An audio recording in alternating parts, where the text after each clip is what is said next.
नमः शिवाय। ॐ नमः शिवाय। शुभं शुभं कुरु नमः शिवाय। नमस्कार, सादर जय श्री कृष्ण। एक बार पुनः आप सभी का हमारे कार्यक्रम भागवत कथा में बहुत बहुत स्वागत, बहुत अभिनंदन। पिछले सत्र में हमने श्रवण किया कि द्रौपदी के 5 पुत्रों की अश्वत्थामा ने हत्या कर दी। अर्जुन उन अश्वत्थामा को रस्सियों में जकड़कर पकड़कर ले आए हैं और ले जा करके शिविर में खड़ा कर दिया, जहां द्रौपदी के सहित 5 पांडव, पूरा परिकर वहां पर खड़ा है, पूरा परिवार खड़ा, तमाम लोगों की भीड़ वहां इकट्ठी है, जो ये जानना चाहते थे कि ये जघन्य अपराध किया किसने है। उसी के मध्य में लाकर के अश्वत्थामा को रस्सियों से, जिसका शरीर पूरा जकड़ा हुआ है, रथ के पीछे घसीट कर जिसको लाए हैं, ले जाकर के वहां खड़ा कर दिया।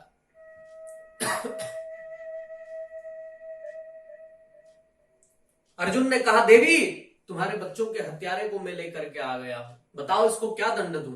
जो तुम कहोगी मैं उसे वही दंड दूंगा। जो दंड मांगा है द्रौपदी ने, उस दंड की कोई कल्पना भी नहीं कर सकता। हर कोई तो यही सोच रहा था कि द्रौपदी के 5 बच्चों को इसने मार दिया, मृत्यु के बदले ये मृत्यु ही चाहेगी। ये भी यही कहेगी कि इसको मेरे सामने मृत्यु दंड दे दो, उसको मार दो, क्योंकि ये क्षत्राणी है, ये मृत्यु से डरती नहीं है, इसको भय नहीं है मृत्यु का, और ये मारने मरने से नहीं डरती है। लगभग सबने यही विचार किया था, परंतु कल्पना से परे कुछ अलग वहां पर उपस्थित हुआ। जिस द्रौपदी के 5 बच्चों को अश्वत्थामा मार चुका है, वही द्रौपदी उसी अश्वत्थामा को बंधनों से मुक्त करने लगी, दौड़कर आई और उसकी रस्सियों को खोलने लगी। अर्जुन कहता, देवी ये तुम क्या कर रही हो? यही तुम्हारे बच्चों का हत्यारा है, तुम इसका बंधन खोल रही हो। मुच्यता मुच्यता मेष ब्राह्मणो नितराम गुरु। द्रौपदी कहती है, मुच्यता मुच्यता मेष, ऐसा मुच्यता, इसको छोड़ दीजिए, इसको छोड़ दीजिए।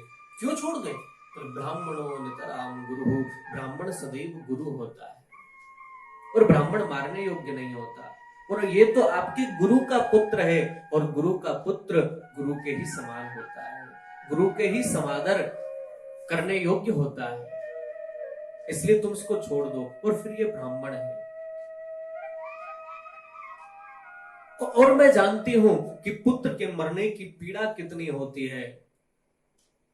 मैंने अभी अभी अपने 5 पुत्रों को खोया है, इसलिए मैं नहीं चाहती कि जो पीड़ा का अनुभव मैंने किया है, जो दुख मैं झेल रही हूं, जिस दुख का अनुभव मैं कर रही हूं, वही दुख किसी और मां को भी प्राप्त हो, ऐसा मैं कभी नहीं चाहती।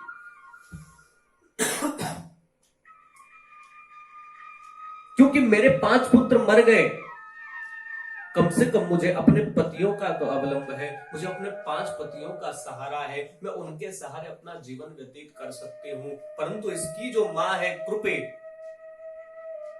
द्रोणाचार्य की पत्नी, वो तो अपने पति को तो महाभारत के युद्ध में पहले ही खो चुकी है, गंवा चुकी है। अब यदि उसका कोई सहारा है तो केवल ये अश्वत्थामा है। यदि इसको भी मार दिया तो उस माँ के हृदय पर क्या गुजरेगी? बच्चे के मर जाने का, एक बेटे के मर जाने की पीड़ा क्या होती है, मैंने अभी अभी उसको देखा है, उसको अभी अभी भोगा है। मैं नहीं चाहती कि यही पीड़ा मैं किसी और माँ को प्रदान कर दूं, इसलिए इसको छोड़ दीजिए। युधिष्ठिर को भी द्रौपदी की ये बात अच्छी लगी। युधिष्ठिर जी कहते हैं, अर्जुन द्रौपदी सही तो कह रही है, अरे इसको मार देने से हमारे पुत्र लौट करके नहीं आएंगे भाई, एक काम करो छोड़ दो। नकुल और सहदेव भी थोड़ा थोड़ा युधिष्ठिर जी की और हाँ में हाँ करने लगे, परंतु भीम गदा लेकर के खड़े हो गए, तुम सब छोड़ दो, परंतु इस दुष्ट को मैं नहीं छोड़ने वाला हूं, मैं इसको कभी माफ नहीं करूंगा। और भीम का स्वभाव भी वैसा है, मैं नहीं छोड़ूंगा। अब अर्जुन के सामने धर्म संकट उपस्थित होगा, क्योंकि प्रतिज्ञा कर चुका है कि मैं उसको मृत्यु दंड दूंगा। यदि मैं इसको मृत्यु दंड नहीं देता हूं तो मेरी प्रतिज्ञा भंग होती है, और क्षत्रिय की प्रतिज्ञा भंग होना अर्थात उसकी मृत्यु के समान है। अर्जुन को समझ नहीं आ रहा है कि मैं अपनी प्रतिज्ञा की रक्षा कैसे करूं, और यदि प्रतिज्ञा की रक्षा करता हूं तो मेरे बड़े भाई की आज्ञा, मेरी पत्नी के मन की अभिलाषा, इन सबको मैं फिर पूरा नहीं कर पाता। और बड़े भाई की आज्ञा का पालन करना भी मेरा धर्म है, और मेरे क्षात्र धर्म का, क्षत्रिय धर्म का पालन करना भी मेरा धर्म है। बड़ा धर्म संकट उपस्थित हो गया, अब मैं करूं तो क्या करूं, कुछ समझ नहीं आ रहा। तभी अर्जुन ने इधर उधर देखा, अरे श्री द्वारिकानाथ जो मेरे साथ रथ चला करके गए थे कृष्ण, वो कहां चले गए। तभी अर्जुन ने दृष्टि घुमा कर देखा तो एक कोने में भगवान एक तरफ खड़े हो गए। भगवान की ओर देख करके अर्जुन कहते हैं, अरे द्वारकानाथ आप वहां क्यों खड़े हैं, देखिए ना समस्या कितनी जटिल होती जा रही है, आप इसको सुलझाइए ना। भगवान मुस्कुरा करके कहने लगे, अर्जुन ये तुम्हारे परिवार का अपना मामला है, मैं यहां कैसे बोलूं। अर्जुन ने कहा, भगवान आपको इस समस्या का समाधान दीजिए, आप वहां खड़े क्यों हैं। भगवान कहते, अर्जुन तुमने मुझसे पूछा नहीं, इसलिए मैंने तुम्हारी समस्या का समाधान नहीं दिया। और जो व्यक्ति अनवांटेड सजेशन देता है, जो अनचाही आपको सलाह देता है, उस व्यक्ति का कभी सम्मान नहीं होता, उसका कभी आदर नहीं होता। इसलिए जब भी कोई आपसे सलाह मांगे तो दीजिए, बिना मांगे उसको सलाह मत दीजिए, अन्यथा वो ये भी कह सकता है कि हम अपना काम कर रहे हैं, आपको क्या लेना देना है हमसे। यदि आप चाहते हैं कि आपका सम्मान बना रहे तो बिना मांगे किसी को कोई सलाह मत दीजिए, कोई राय न दीजिए। आजकल हमारी सबसे बड़ी विडंबना यही होती जा रही है, हम बिना मांगे लोगों को इतनी सारी राय दे देते हैं, आप ऐसा करो, आप ऐसा करो। हमारे पास खुद हम अपने कार्य में उसका उपयोग नहीं कर पाते, परंतु लोगों को बहुत सारी राय देते चलते हैं। तो फिर क्या होता है, ऐसे लोग जो है, ऐसे लोगों से लोग दूरी बना लेते हैं। जैसे ऐसे लोगों को देखते, देखो ये अब आ गया, ये अब कुछ राय देगा। ऐसे लोगों से वार्ता करने से, बातचीत करने से लोग बचते हैं। इसलिए जब तक किसी को सलाह न दे तब तक वो मांगे ना, क्योंकि जब मांगेगा तो बड़े आदर के साथ मांगेगा, और आप जब देंगे तो आपका कोई आदर नहीं होगा। भगवान ने कहा, तुमने मुझसे पूछा नहीं कोई समाधान, इसलिए मैंने बताया नहीं।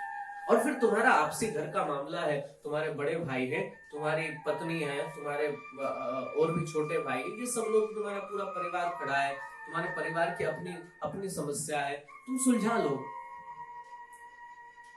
अर्जुन कहते, प्रभु ये हमसे सुलझने वाली नहीं है। तो भगवान कहते, जब कोई समस्या का समाधान न मिले तो ऐसी परिस्थिति में, ऐसी विकट स्थिति में व्यक्ति को शास्त्र की शरण लेनी चाहिए। हमारा शास्त्र क्या कहता है। अर्जुन ने कहा, तो प्रभु आप ही बता दीजिए, आपका शास्त्र क्या कह रहा है। भगवान एक श्लोक से अपने शास्त्र की बात को यहाँ पर दर्शाते हैं। ब्रह्म बंधुर्न हन्तव्य आतता इव धारण मयैवो भयमाम्नातं परिपाह्यनुशासनम्। भगवान कहते, ब्रह्म बंधुर्न हन्तव्य, ब्राह्मण चाहे कितना भी पतित ही क्यों न हो जाए, वो कितना ही पदभ्रष्ट ही क्यों न हो जाए, परंतु न हंतव्य, वो मारने योग्य नहीं होता। और आतताई चाहे कोई भी हो, आतताई किसको कहते हैं, बोले जो निरपराध, जो अपने से कमजोर पर वार करे, जो सोते हुए पर वार करे, जो जो निहत्थे पर वार करे, जिसके हाथ में कोई अस्त्र शस्त्र नहीं है, ऐसे पर जो शस्त्र से वार करे, जो जो विक्षिप्त लोग हैं, जो जो मानसिक स्थिति जिनकी ठीक नहीं है, जिसे हम पागल भी कह सकते हैं, ऐसे लोगों को जो सताए, ऐसे लोगों को जो मारे, उसको आतताई कहा जाता है। तो भगवान कहते हैं आतताई चाहे कोई भी हो, वो किसी भी स्थिति में बख्शने लायक नहीं होता, वो छोड़ने लायक नहीं होता, उसको मार ही देना चाहिए। अर्जुन कह रहे प्रभु आपने तो बात को सुलझाया ही नहीं, आपने तो और उलझन खड़ी करके रख दी। आप कह रहे हैं कि ब्राह्मण को मारना नहीं चाहिए और आतताई को छोड़ना नहीं चाहिए, बात तो वही की वही है, यही तो स्थिति घर में भी खड़ी हुई है। भगवान ने कहा देखो भाई, हमें जो आता था, शास्त्र की जो बात थी, हमने तुम्हें कह दी, अब तुम जानो और तुम्हारा काम जानो। तभी अर्जुन को बोध हुआ कि भगवान ने गीता में मुझसे एक बात कही है, संभावितस्य च कीर्ति मरणादतिरिच्यते। यहां भगवान अपनी कही हुई गीता जो है उसकी आज परीक्षा ले रहे हैं अर्जुन से, क्योंकि भगवान ने गीता में हर समस्या का समाधान बताया है। भगवान चाहते थे कि मैंने जो जो पढ़ाया है अर्जुन को, उसमें ये उत्तीर्ण हो, उस पर ये खरा उतरे। इसलिए भगवान ने उसको बीच मझधार में छोड़ दिया। बोले अब ये यहां से कैसे निकलता है। अर्जुन को भगवान के द्वारा उपदेश की गई गीता का वो श्लोक याद आ गया, जिसमें भगवान ने कहा है संभावितस्य च कीर्ति मरणादतिरिच्यते है। जो सज्जन व्यक्ति हो, जिसका बड़ा मान सम्मान हो, जो ब्राह्मण है, ऐसे का भरी सभा में अपमान कर देना ही उसके लिए मृत्यु तुल्य है। क्योंकि यदि आपने उसको मार दिया तो वो एक बार में मर जाएगा, परंतु यदि आपने उसका भरी सभा में, भरे समाज में अपमान कर दिया तो उस अपमान को जितनी बार याद करेगा वो उतनी मौत मरेगा।